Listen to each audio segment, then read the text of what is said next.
Hey, welcome back. Thanks for watching the video. And this video is about data warehouse interview questions under the category data warehouse architecture. It is a part 2. In this, we are going to cover the commonly asked questions related to the components of a data warehouse. This section primarily covers operational data store, data staging, data integration, and the presentation layer. Okay, let's start the quiz. What is the acronym OLAP stands for? This is a pure data warehouse terminology. I'm trying to cover as much possible because it brings a lot of value when you speak with your interviewer, and when you bring all these terms, it makes a pretty good sense impression, and also you have better chances of getting your interview getting selected. So OLAP stands for online arithmetic processing. No. Option 2, online advanced processing, online aggregational processing. The right answer is online analytical processing. The second one, the term data redundancy refers to. Data redundancy is basically in a table if there are multiple records of same set of data, or even a specific customer ID resides in multiple places in the same table. We call it a data duplication. So that's basically what data redundancy in the data warehouse world. Okay, that's the correct answer. Let's move on to the next one. Match the following items. Oh, this is a pretty good match the following. A dash contains either detail level facts or the fact that have been aggregated. Okay, that would be your fact table, and a dash is a collection of database objects including tables, views, index, sequences, and synonyms. This is basically an Oracle or in any relational databases. We call it as a schema. So that's the answer. And the third item is following are the objects in the star schema. Following are the objects in the star schema. So facts and dimension table. What is the name of the key generated by the system for the usage of identification inside data warehouse? That is a surrogate key. So let's submit it. Good, that's the right answer. Let's move on to the next one. During the physical design process of a data warehouse, entities are mapped to tables, because it is in data warehouse world we call tables as entities. In the relational database world we call it as a table, but in data warehouse they are called as entities. During the physical design process of a data warehouse, attributes are mapped to. Okay, let's here I just want to draw a picture. Right, so let's say this is the table, and these are all the columns, and these are all the rows, right? So the entire table called entities in data warehouse world, and the column which is attributes, which we call that as an attribute. If you look at this table, I have 4 attribute, 1, 2, 3, and 4. You need to look at this. This is a column. This is the column in a table.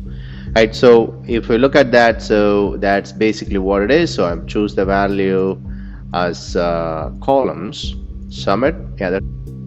Okay, this one is simply a pretty interesting question. It says a dash is a schema object that defines a hierarchical relationship between columns or column sets.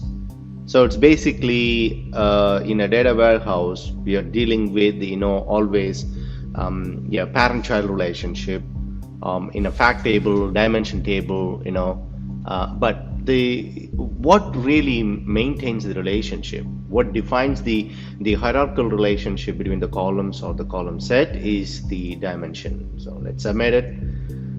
Yep, let's move on to the next one. There are two key methodologies for providing great query performance in the data warehouse. That's a good one. Okay, so I need to give an example here. So let's assume I have like a pretty big table with like say 200 million records, and in that single table I have a record, and that record is indexed. So I'm querying this record directly by giving a var class of the indexing column. So when I select star from the table, let's say A, and this is the CID, okay, when the CID is 12, it directly go and scan the entire indexing column and fetch that, and it go and it's find, hey, 12 is here, what is the corresponding link record, so you'd go and fetch it. So this is how it works.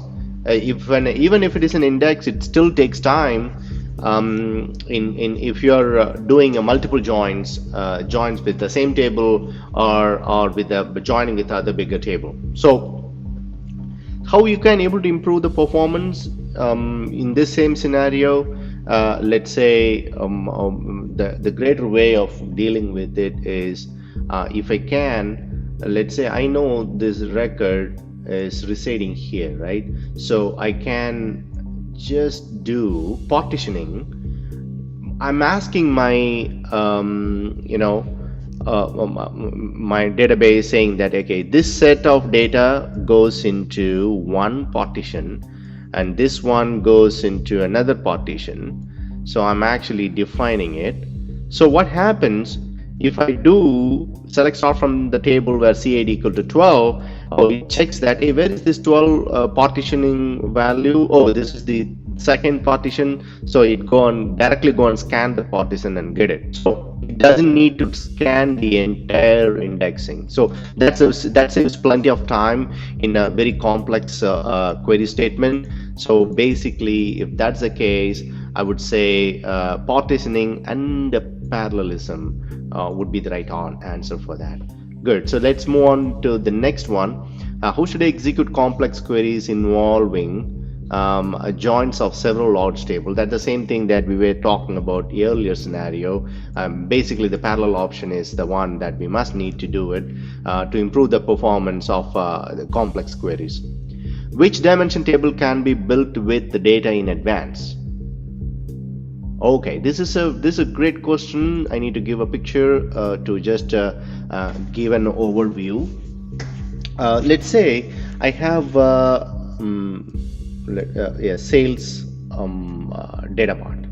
Okay, the sales data mart, it is let's say go by the product and go by date and go by the region, right? And I go with the sales, like the salesperson. So this is something, if I go to this fact and search, okay, for that specific product, let's say I would give an example like solid state drive, right, on the North American region, right, for the month of June, right, and for the specific salesperson, let's say R1. So if I can go, I can just go there and fetch a record from the sales data mart. This is considered this is sales data mart, but assume the question here is which dimension table. So these are all the dimension, correct? And this dimension, let's say this specific dimension is very specific to the sales fact, and this region dimension is very specific to the gain same. But there is something called the date, right? The date is it can be used for other dimension too, right? Because everybody wants to know the sales of a specific month, specific year, a specific time frame. So assuming that I have let's say HR uh, data mart and says that okay, employee, right, again the date of joining here is this, and I would say and pay. So this is the example. So the dimension, what we call here is the date dimension can be built in advance, because you could just start from, let's say, 1900 all the way down to 2200, 2100. The date would never change, so you just built a record per day into the date dimension in advance. So that's basically what, in a nutshell, which the question is about. I'm giving a huge explanation, but the scenario which I gave, it gonna apply for other questions also. Okay, let me address it. So it's a date dimension, submit it. Good, it's the right answer. Move on to the next one. What kind of relationship is required when building a merchandise hierarchy? For example, each product SKU roll up to brands, each brand roll up to product categories, each categories roll up to departments. So this is a very interesting question. I think by looking at it, I can clearly see that it is a many-to-many relationship. If you have not gone through like ER modeling, I think you better do it. So because it's a very important stuff, you need to do it when you're going to build a data mart based on this scenario. I mean, it is pretty transparent that you must need to have data modeling techniques to deliver a fact table that can be able to address from SKU by brands, and roll up by the product categories, and categories by the department. The next one is a proper design must avoid dash in a fact table. So the same example which I may have given in the earlier scenario, you know, primary keys, it's inevitable, you cannot avoid it.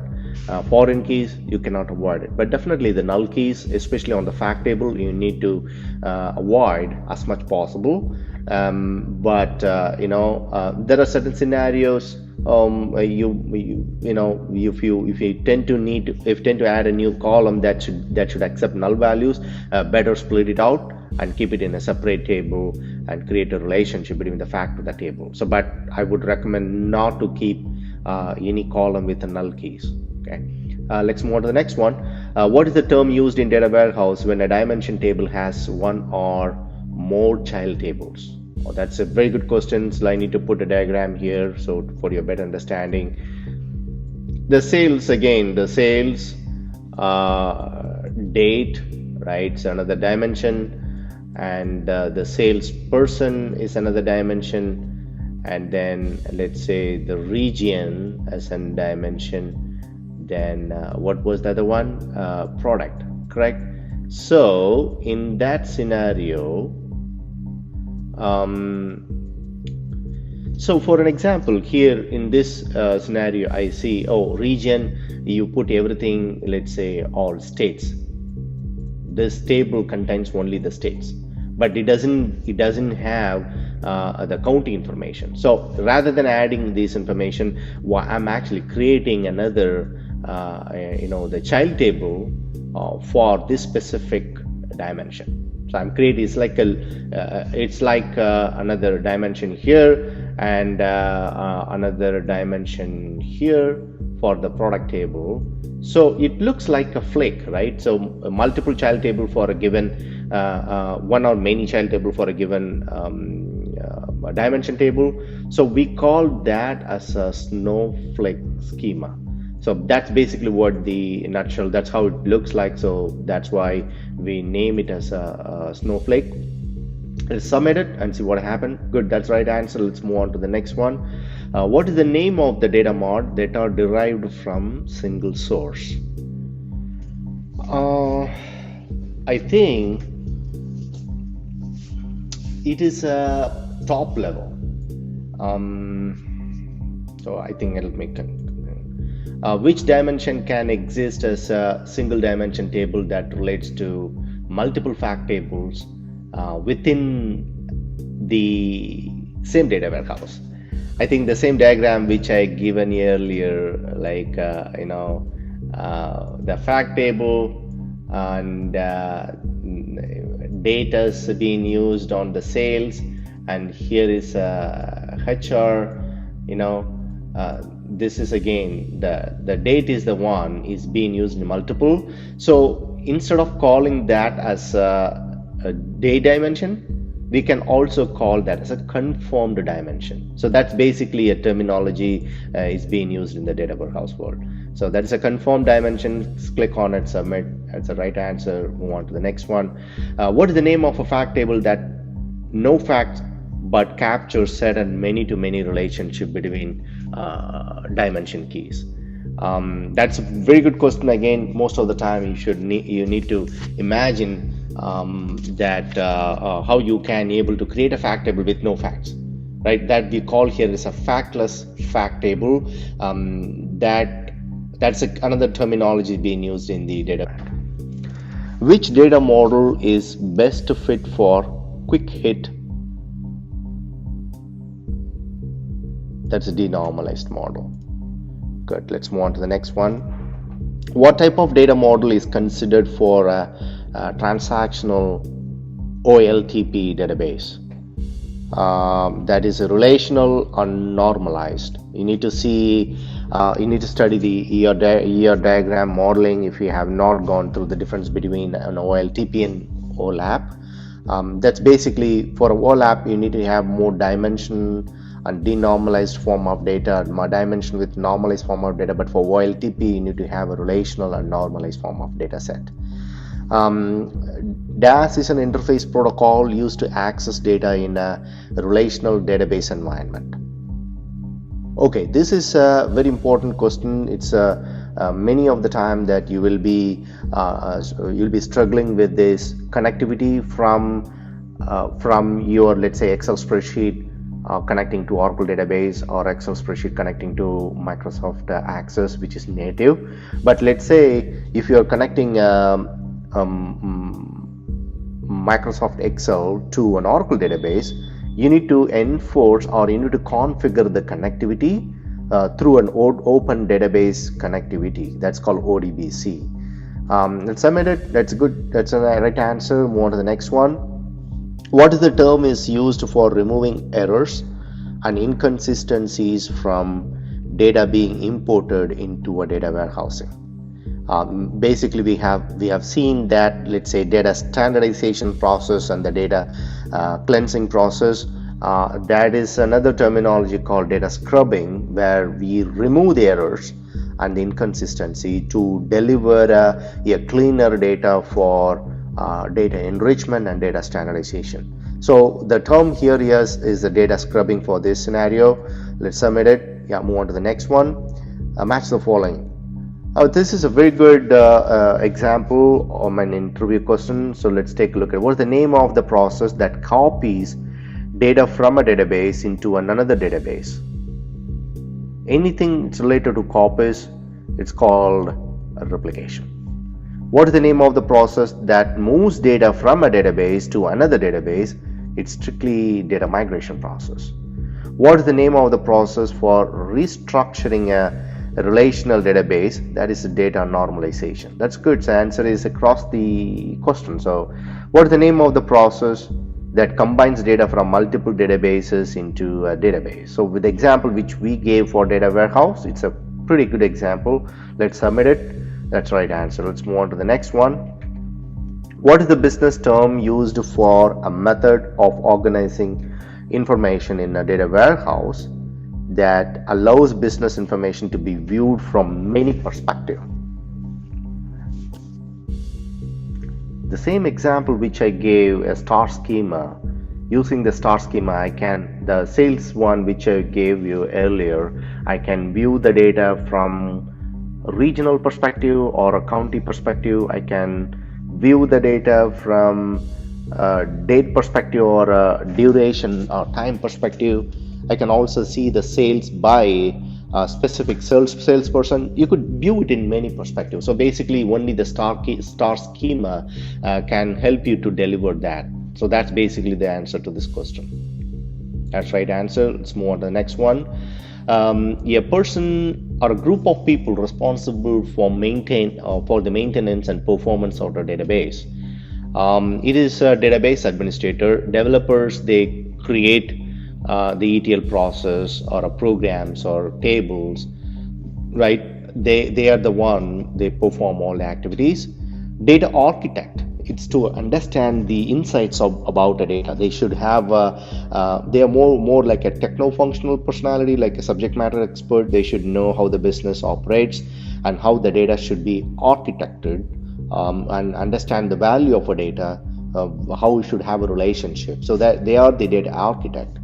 Fourth one is the data modeler. Data modeler, based on the data architect's input, he uses his experience whether it is in a OLTP environment or on a OLAP environment.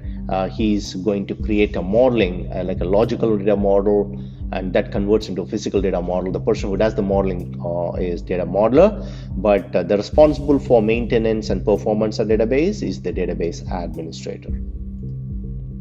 Good, right answer. Move on to the next one. Match the following. The process on reconciling each data warehouse increment with the strategic data warehouse architecture. That is called data warehouse integration. The process of compiling multiple data records, retaining the desired data, and removing unwanted. That is merge and purge. A technique to improve application performance or security by splitting tables across multiple locations. That we saw the earlier example with the complex query. It is data partitioning. What is the name of the process that redefines the data in a manner differing between its original representation and final representation? It's a data transformation. You could transform the data. I think in my example earlier, I have given overview about data warehouse. We talked about the ETL and the role of data extraction and transformation. Let's submit this.